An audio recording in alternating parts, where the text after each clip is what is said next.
What's stopping you from becoming a Catholic? Why can't women become priests? Why do Catholics worship Mary? Why do I need to confess my sins to a priest? Where is purgatory in the Bible? I think the Pope has too much authority. What's stopping you?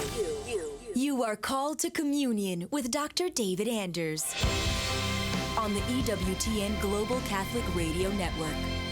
Hey everybody, welcome again to Call to Communion here on EWTN. This is the program for our non-Catholic brothers and sisters.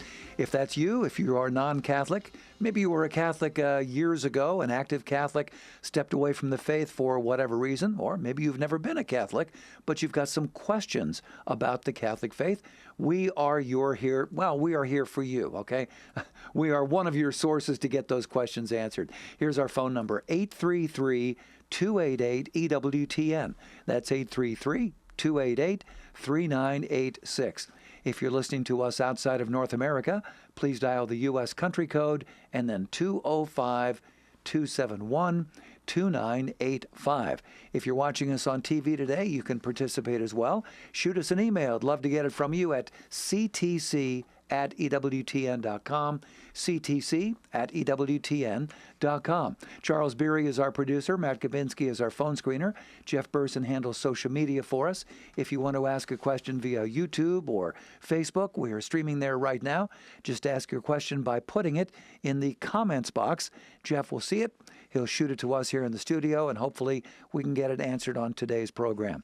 I'm Tom Price, along with Dr. David Anders. Tom, how are you today? Very well. How are you, my friend? You know, I'm doing pretty well, thanks. Got an interesting email here from Thomas. Thomas says, it's hypocritical for Dr. Anders to accuse Protestants of proselytizing when he does it every day on his show. Even the show's slogan, "What's stopping you from becoming a Catholic?" is an obvious invitation to proselytize by professional persuader Dr. Anders. The only difference I see between Dr. Anders now and Dr. Anders back when he was a Protestant is that he's wearing a different team's jersey and maligning his former squad based on his jaded experience in that faith tradition. Perhaps Dr. Anders can explain the difference between proselytizing and the genuine heartfelt desire to share one's faith to show that you are not ashamed of the gospel. And again, that is from Thomas. I love this question. This is a magnificent question. I'm so excited to get it. Thank you, Thomas. It's great. Okay, so I will tell you the difference in my experience, and I think of the teaching of the church. Before I was Catholic, in the tradition that I came from, I felt like making other people become my religion was a spiritual duty incumbent upon me, right? And what that entailed, given where I was at the time, the particular spirituality, was that I tried to coerce people into praying the sinner's prayer. And this is a tradition in Protestantism of saying, "Lord, I'm a sinner. I can't save myself. Please come into my life and forgive my sins. Amen." So words to that effect. And it was like, we kind of instrumentalized the thing, gotten it down to a formula. You get somebody to say that with sincerity, and you'd done the deed. You'd converted them to Christ. That was the understanding. And so I had a personal onus, an agenda, to get people to pray the sinner's prayer by whatever means necessary. And on one occasion, I was still Protestant. I met a Catholic girl in a class preparing for the GRE. And she found out I was a church history student in seminary and told me she was Catholic. And I was like, great, I'm going to pounce. And I knew the Bible a lot better than she did, which is a common story with Protestants and Catholics. Plus, I was a seminarian, and I knew my theological chops pretty well. And, she's just some Catholic layperson. Probably didn't know her faith that well. And I just kind of wrapped her around my little theological finger. And before we'd finish the break and go back to class, I got this girl to play the sinner's prayer. Wow. Now, here's the telling part of the story. I don't know her name. You know why? I didn't care about her as a human being. Just one more notch on the gun barrel. It was a notch on the gun barrel. Yeah. I didn't know her story. I didn't ask where she grew up. I didn't ask about her relationship with God or if she had one. I didn't ask about her family. I didn't ask her what her spiritual needs were. I didn't ask her what her aspirations were. I didn't care. I didn't care about her as a human being. I cared about her as an object, like a mark that a carnival barker would try to entice, to come play the the beanbag toss in my booth so I can make a buck off of you. Mm-hmm. You know, an Amway salesman. Nothing to knock Amway. You know what I mean? Door-to-door salesman. He's just trying to make a buck, right? That's how I view it as kind of like a spiritual conquest. Now, how do I see things today? And I mean this from the bottom of my heart. Like, I believe the Catholic faith, right? But I don't have an agenda to make anybody Catholic. That may seem strange given what I do for a living, but I really don't. I really don't. And I don't presume that non-Catholics are going to hell. I don't know that I'm going to heaven. The whole I'm in the good camp and you're in the bad camp thing, like, I gave that up years ago. To the liberation of my soul and many others, it makes me a nicer person. Like, when I talk to another human being, my interest now genuinely is I'd kind of like to know where they're coming from. And do we have something in common that we could talk about and maybe we could be friends? And how can I help you? Not just in some very narrow, reductive sense of, can I help you get to be like me in this one aspect? But how can I help you in your total integral humanity? You have a need that I can meet. You have some interest that we can share. And in the process of that loving friendship, my Catholicism, I really wear it on my shirt sleeve, and it's going to come out that I'm Catholic, and I have Catholic ways of looking at things and problems, and I'll naturally share those. And if something in what I say is of value to you, well, that's great. And I don't even try to force people to take the whole package. So like somebody says, Anders, I really don't like anything about your Catholic faith except this one Thomistic doctrine that you mentioned. That makes sense to me. Well, great. Take that one doctrine and run with it. I hope that serves you well, you know? And so what I do on this show is I share people the reasons that I became Catholic and the things about the Catholic faith that I find compelling and beautiful. Pope Benedict said that the church should grow not through proselytism, but through attraction. And so that's really my frame of reference. I want to show that the faith, as I understand it, is attractive and it's beneficial, and people who find that useful are welcome to join. And we show them how to do that. But I don't have an agenda to force somebody through the door through any means necessary. And so for me, at least, there's a profound difference in my attitude about the behavior that I'm engaged in. Granted, I'm trying to make a strong case for the Catholic faith. Sure. But I really am disinterested in what the results are. Okay. Hey, Thomas, thank you so much for your email. Certainly very provocative there. If you would like to send us an email for a future show, we'd love to talk with you and hear from you. The address ctc@ewtn.com, ctc@ewtn.com. Today we're taking your phone calls at 833-288-EWTN. That's 833-288-3986. Lines are open for you right now on Call to Communion with Dr. David Anders here on EWTN. Do stay with us.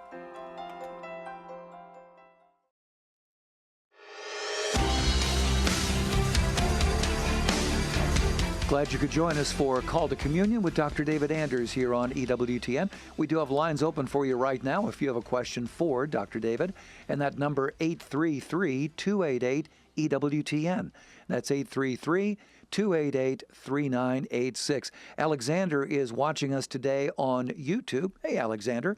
Alexander says, can you explain how I, as a Catholic, could explain to a Protestant the sacrifice of the Mass and that we are not re-sacrificing Jesus? Absolutely. So the teaching of the Church is that the sacrifice of the Mass is the memorial, the commemorative representation of Jesus' death.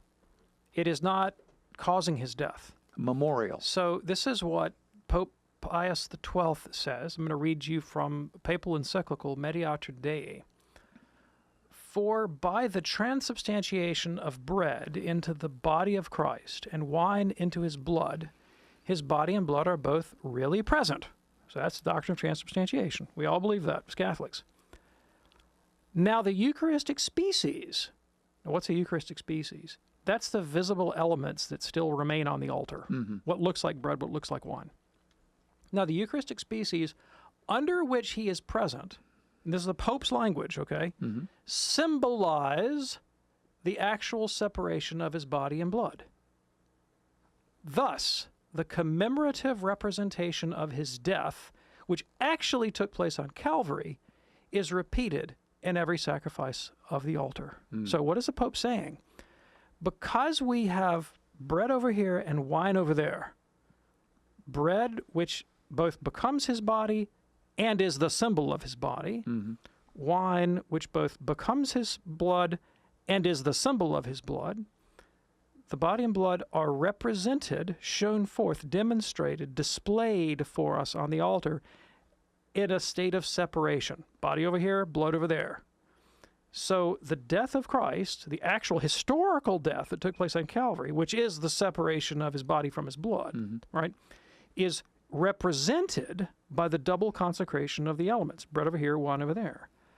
But in terms of the substance of Christ, who's actually present on the altar, it is Christ whole and entire.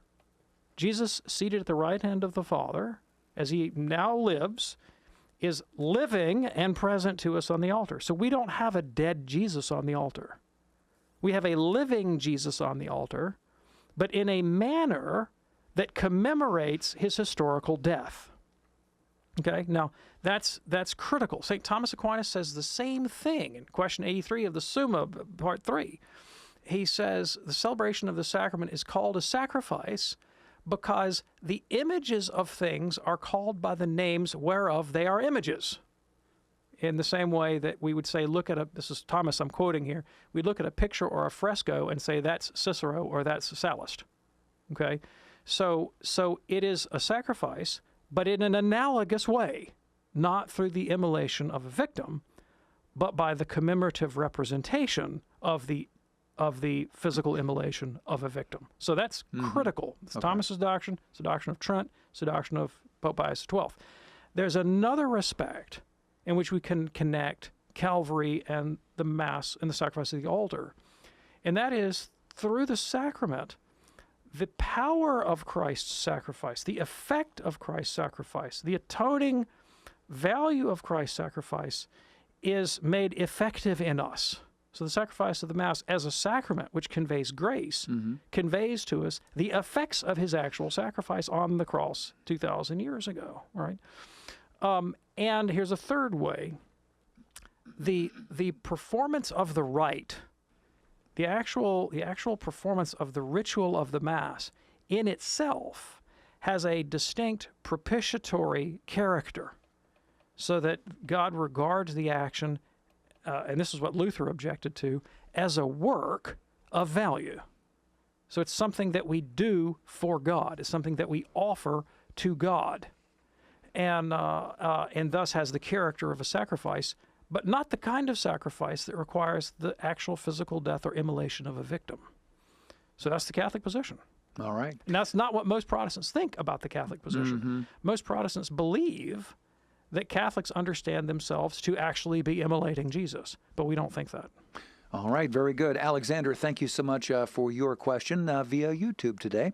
It's called to communion here on EWTN. Our phone number, 833-288-EWTN. That's 833-288-3986. In a moment, we're going to get to the phones. First, this question from Aaron watching us today on YouTube. Hey, Aaron. Aaron says, is it okay for a Catholic to baptize their child at home if their non-Catholic spouse is against baptizing them at a Catholic church? Thank you. So there really is only one provision for a layperson baptizing their child at home, and that is when the child is in danger of death.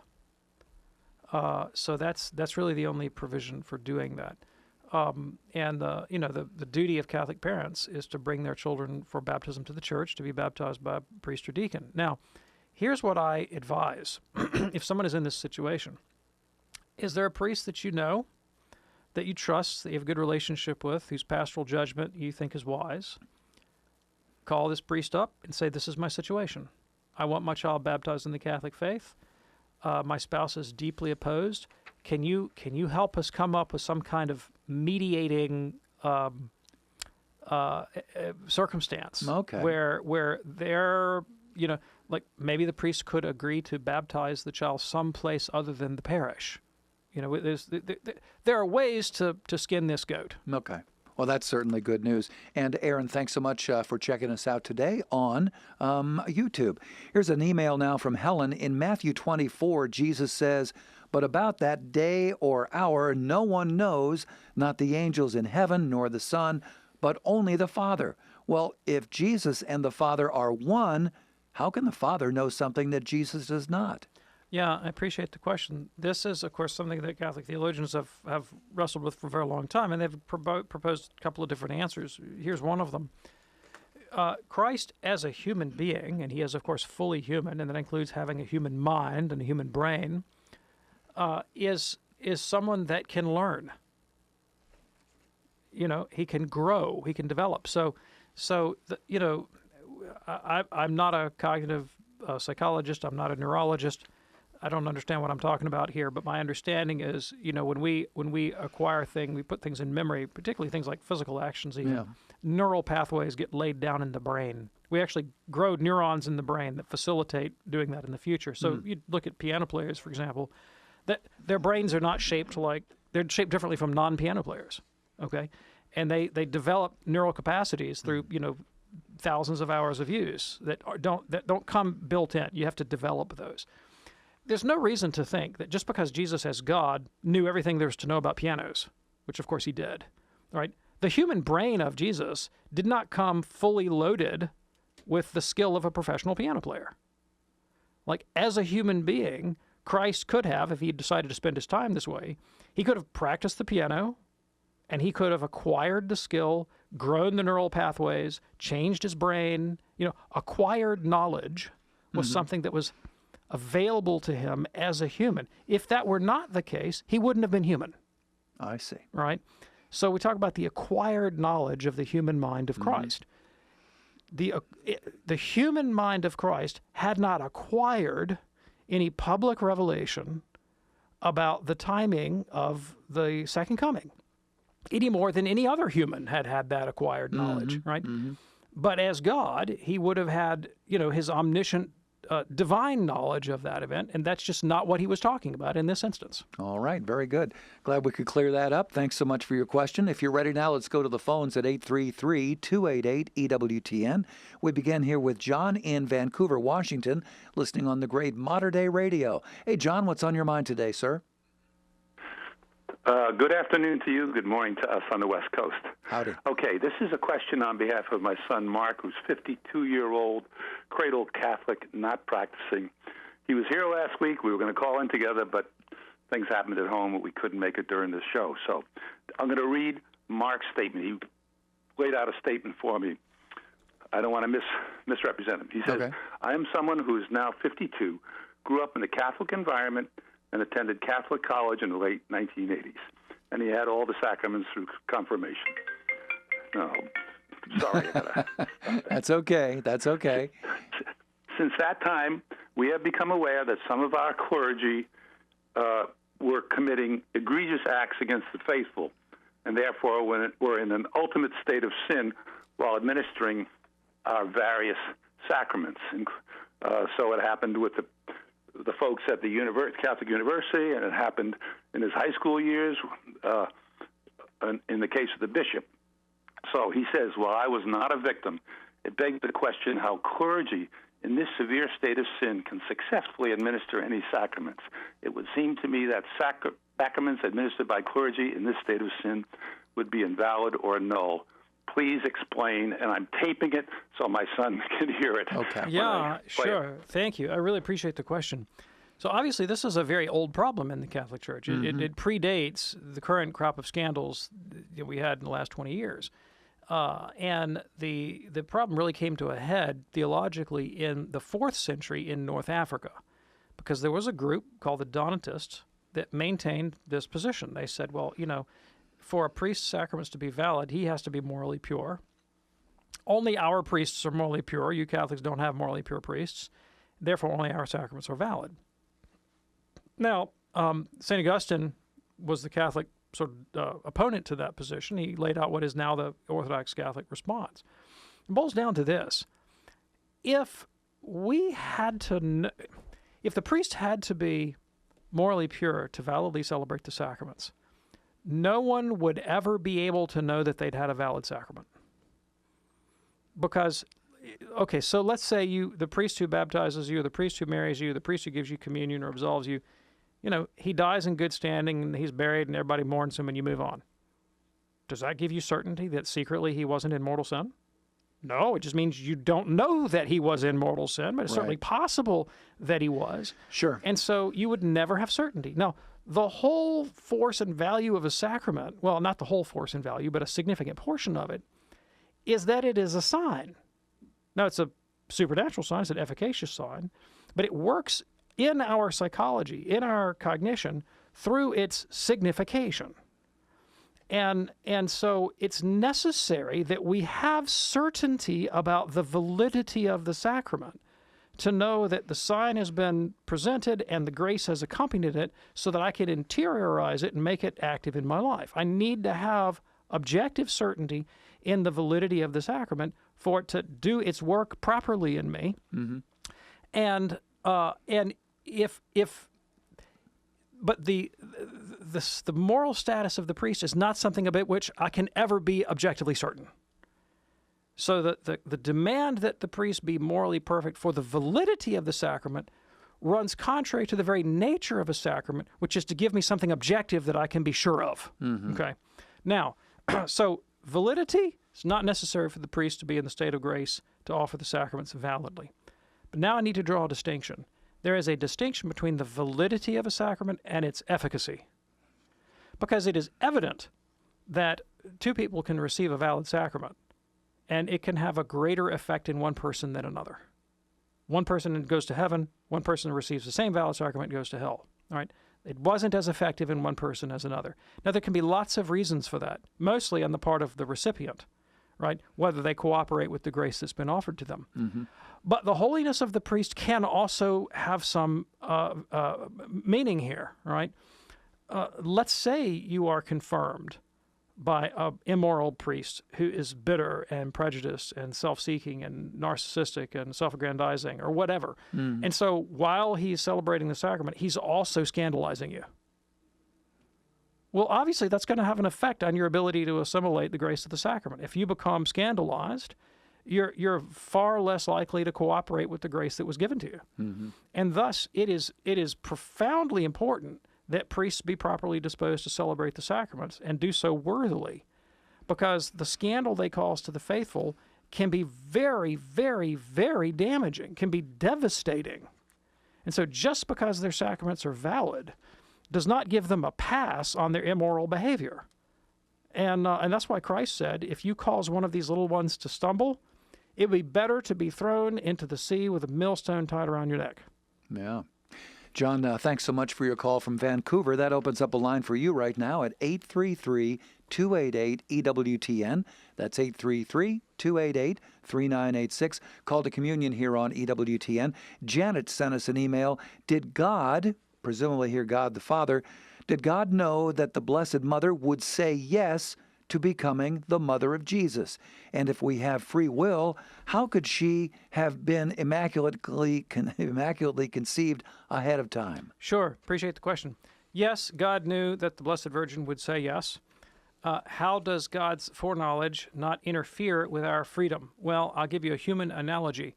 If you have a child, have you ever been morally certain that your kid would take a particular course of action without actually causing that course of action? Example, if I offered my son, my youngest son, would you rather have peas and mushrooms or ice cream? I am morally certain that he would choose the ice cream. But my knowledge that he's choosing the ice cream does not make him choose the ice cream. I'm not compelling him to do it just because I foreknow it. I see. Very good. Janet, thanks so much for your email. I've got some phone activity here. We're going to go to Merle in just a moment. Merle is in Toronto. Also, Vicki listening in Wilmington, North Carolina. Sam is in Austin, Texas. And we've got another one here from Texas. Lots more straight ahead on this edition of Call to Communion with Dr. David Anders. If you want to sneak in here, we have two lines open at 833-288-EWTN. Do stay with us.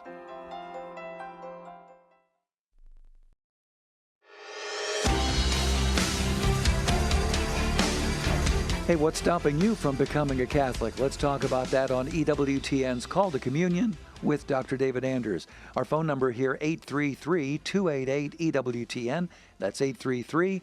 288-3986. Here is Merle in Toronto listening on YouTube today. Hey there, Merle. What's on your mind? Hi, good afternoon. Sorry, a miracle happened to me. If you could recall that on Canada Day, July 1st, I was crying about my two worldly sons. Yes. My son, the eldest, came to me and said, Mom, we're going to Mass today and I will be confessing. And I thought I was dreaming. Well, he did. He confessed and attended Mass and received communion after many years of proclaiming that he was a Marxist communist. But anyway, that's not my question today. I would like to thank you for praying for my son, John, who has returned to, both my boys were cradle Catholics and they were sacristans. Now, my question is about a cousin, my first cousin. He was living a homosexual lifestyle. And then he had a coma because of heart stroke, and I worried about his salvation. So I urged my cousins, call a priest immediately before he goes. And they did, but he was already comatose. Do you think he was saved? I appreciate the question. Thank you. I really don't presume that anyone is saved unless the church canonizes them. Now, I don't presume the damned either. Like, I try to not pass judgment on any soul because this is really God's job, right? Sure. So, the church teaches that sexual activity outside of its sacramental context, well, not sacramental, outside its lawful context within marriage, whether sacramental marriage or otherwise, and I should say, even within marriage, sexual activity has to be ordered towards the good of procreation and the self-giving of person towards the good of their spouse and the good of their family. It can't be selfish and self-seeking and prideful and things like that. But anyway, outside those proper contexts, human sexual activity is objectively disordered and immoral. Now, but it also teaches that for somebody to be completely culpable, sort of mortally culpable for sin, one has to act understanding the gravity of what they do without compulsion, so that they have to know it's grave. They have to act without compulsion, have to act freely. And I'm never in a position to determine the answer to those two questions. I can evaluate if the church tells me the gravity of an act, but I really can't address the internal question of a person's knowledge and freedom of action. So I leave that up to the determination of God. And when it comes to last rites, even somebody who receives last rites after they have lapsed into unconsciousness, the church teaches that those sacraments can still be effective if the person's disposed to receive them. Very good. And again, that's something I can't judge. Okay. And that's where we got to leave it. Merle, thank you so much for your call. Here is Vicki now in Wilmington, North Carolina, also listening today on YouTube. Vicki, what's on your mind? Hi, Dr. Andrews and Tom. Thank you so much. I love your show, and I watch it every day. And I'm going to try to make this as brief as possible. Okay. So in 2009, I had a disagreement with my sister-in-law, which is my brother's wife, who's 10 years younger than me. He and I, out of 6 kids, we're the absolute closest. And the disagreement had to do with a family wedding where my sister-in-law at the last minute insisted that her parents and her sister who's a lesbian, that her wife attend at the family table, and I was kicked off. And, it was all about, I was like, why does your sister and her wife have to attend? Anyway, so she has worked diligently to separate me from my family since 2009. And, it's been very painful and very stressful because she did a really good job of keeping me away from everybody and not allowing me to go to any family events. Now, in February of this year, her daughter died tragically. And because my brother was 10 years younger than me, he was basically, like, I raised him. My mother had mental illness, and he was like my child. And so when his child died, all I wanted to do was be there for him, which I couldn't. But I did go this summer to that we have a family summer home, and I went and stayed in a different apartment.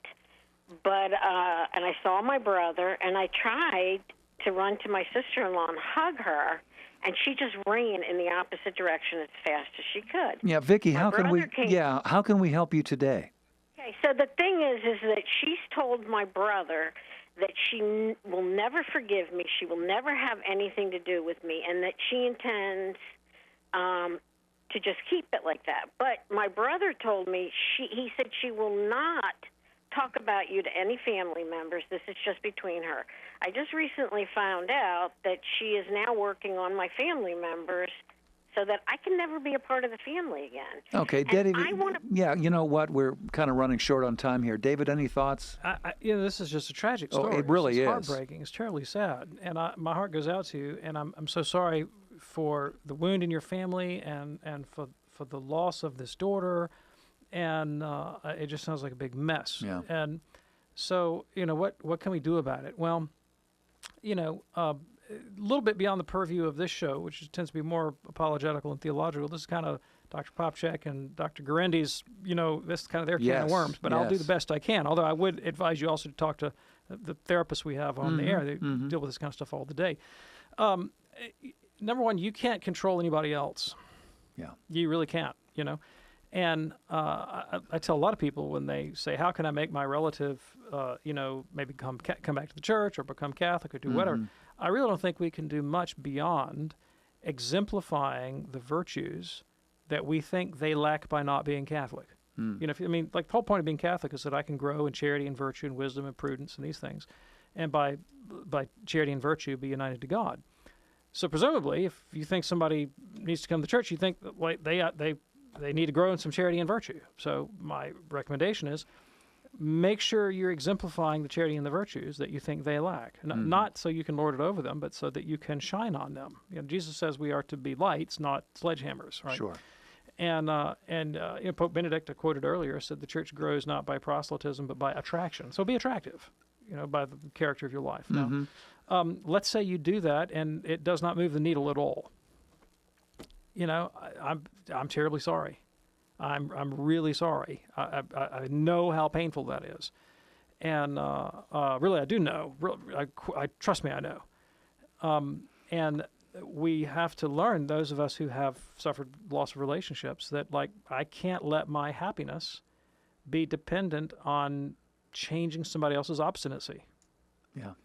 And the Lord's Prayer, "Thy will be done on earth as it is in heaven," is really a prayer not to change circumstances, but to change my orientation towards life. God's will is going to be done whether I want it to or not. Yeah. Okay? So let my will be okay with whatever God wills, acceptance. And that can be sometimes accepting circumstances that I don't want. And how can I find it in myself to be happy, to be faithful, to be holy, without succumbing to bitterness, without succumbing to kind of a victim mentality, to self-pity. And look, I am just awash in self-pity.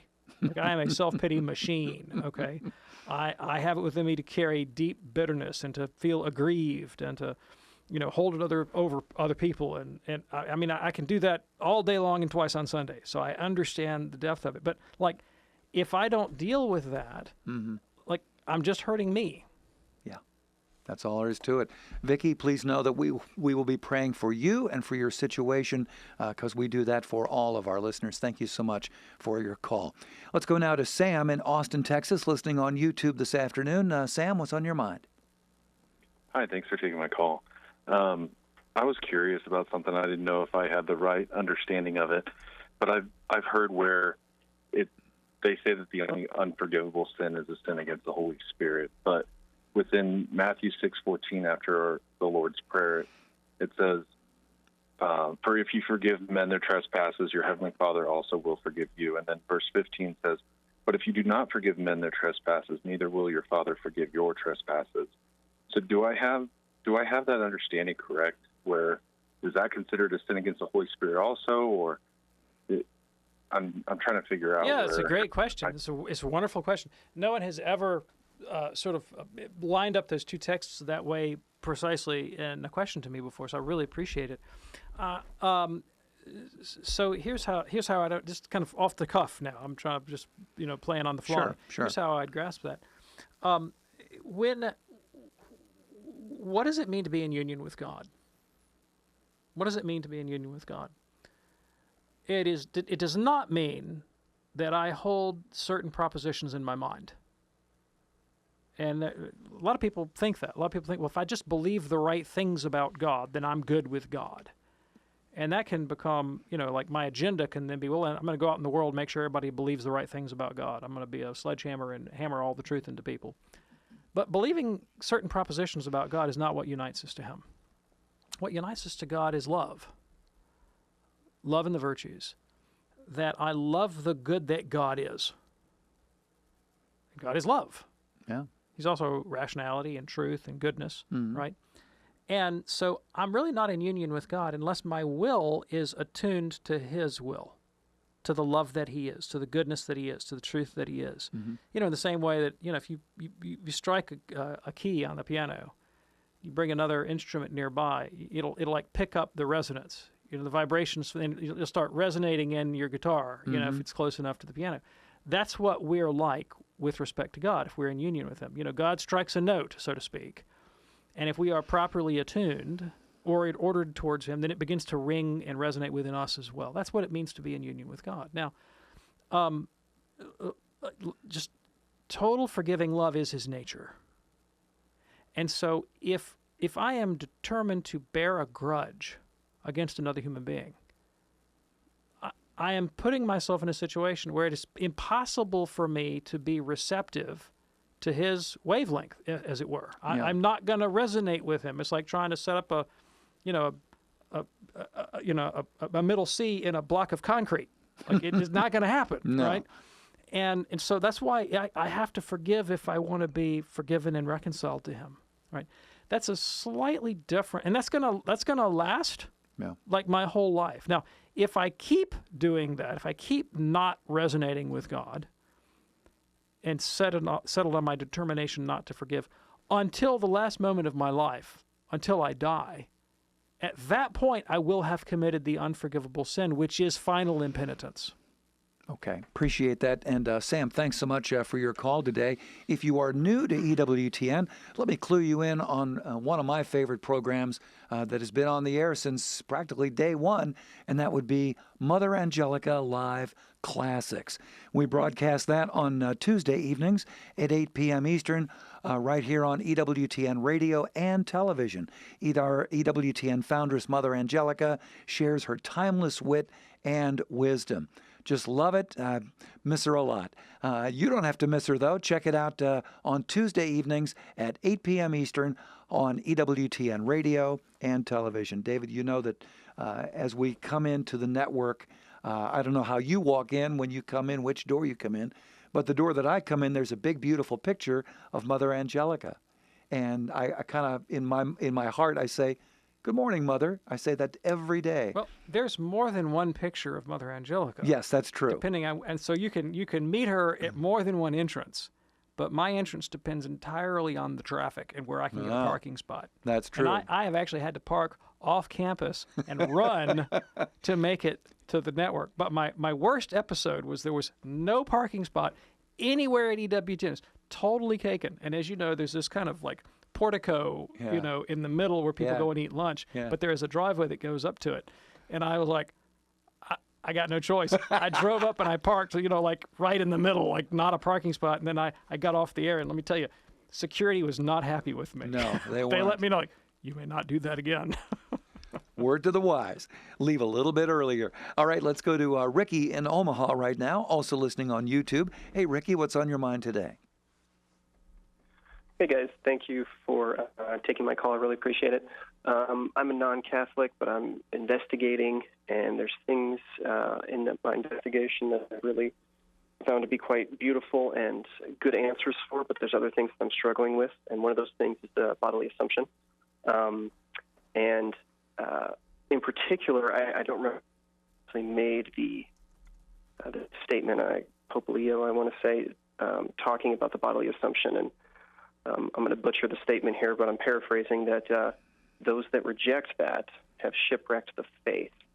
I guess I was just kind of confused. Is that kind of like an ex cathedra statement? Okay, yeah, thank you so much. I really appreciate the question. So no one, just let's talk about the nature of dogma, okay, because this is really about a dogma. If a person does not believe a Catholic dogma, does that mean they are going to hell? And the answer to that question is no. Okay, categorically no, all right? If a person is ignorant of a Catholic dogma, and look, there are plenty of Catholics that are ignorant of Catholic dogma, okay? Yeah. If a person is ignorant of a Catholic dogma, does that send them to hell? No. There's only one thing that sends us to hell, and that is that our will is not conformed to God's in charity and virtue. We are saved by charity and virtue, and we are lost, by not having charity and virtue, by being self-seeking and narcissistic and proud and lustful and arrogant and all the rest of it. That's what causes us to be saved or lost. What then is the value in dogma? Well, the Catechism of the Catholic Church says that dogmas are lights, L-I-G-H-T. They illumine our path and make it secure. Dogmas are there not to be just abstract metaphysical statements that are curiosities. They're there to inspire us to acts of faith, hope, and charity, right? And to move us in the life of faith. St. Augustine of Hippo, great doctor of the Catholic Church, wrote in his book On Christian Doctrine that the entire dispensation of our faith, like everything that there is to be a Catholic, is there for one reason. He says, regard it as you would a road or a chariot. Its value is in where it conveys you, and where it ought to convey you is to charity and the virtues. And that's the extent of its value, right? So take for example, the doctrine that God exists, right? Well, for a Catholic, the definition of God is the first principle, the place where all the goodness, truth, and beauty comes from. Understanding the existence of that God inspires me to be united to truth, goodness, and beauty, as opposed to the belief in some other God who has some other character, all right? Doctrine of the Trinity, which tells me that God is, a triune communion of love. Well, I could go my whole life and not know that, but knowing it, I say, okay, the community of love is not just some human convention. This is woven into the fabric of reality. St. Bonaventure has a whole book about that called The Mind's Journey into God, where he looks for traces of the Blessed Trinity in our own psychological experience as well as in the order of nature, right? That it suddenly illumines the way I see reality as a place that has the capacity to be pervaded by love, reflecting a communion of love. The doctrine has a function in my spirituality, and so on with all the doctrines. So take the doctrine of the Assumption of Mary, which we're now talking about. Principally, this is ordered toward generating the virtue of hope. When I look at the Assumption of the Blessed Virgin Mary and I contemplate that is potentially my destiny, that can inspire the virtue of hope. Yeah. Right? That's how dogmas function. They have another function as well, which is to unite the people of God in a common celebration of the elements of our faith. And so, it's a way of marking out, here are the doctrines of the Catholic faith. This is what Catholics believe, and we can celebrate those with one another. And we do celebrate them. We celebrate them liturgically. We build them into a calendar so that the rhythm of our lives together as we journey towards God is marked by this celebratory and commemorative character, where we constantly call to mind these luminous and illuminating doctrines, right? But if someone is outside the Catholic faith and they don't hold these, does that mean that they are damned? The answer to that question is no. But, how sad. We invite them to consider the beauty of these things. If God brings them to faith and charity in some other way, that's God's business. Sure. But this is the public way that he made provision for in the church. And we invite people to consider the truth and beauty of the Catholic faith and to come join the party, so to speak. Yes, indeed. Ricky, thank you so much for your call. Appreciate that. From Omaha, let's go now to Atlanta. Here is Joe, a first-time caller, listening on The Quest. Hey, Joe, what's on your mind today? Hello. My question relates to Vatican II and its impact on the church. By perspective, I'm a cradle Catholic in my 70s, and it seems to me that after the initial craziness of how we're going to do this, Vatican II, it has slowly progressed to destroy the church in terms of where I think the church is trying to be its leaders, much to blend in with culture, no more objective right and wrong, et cetera, et cetera.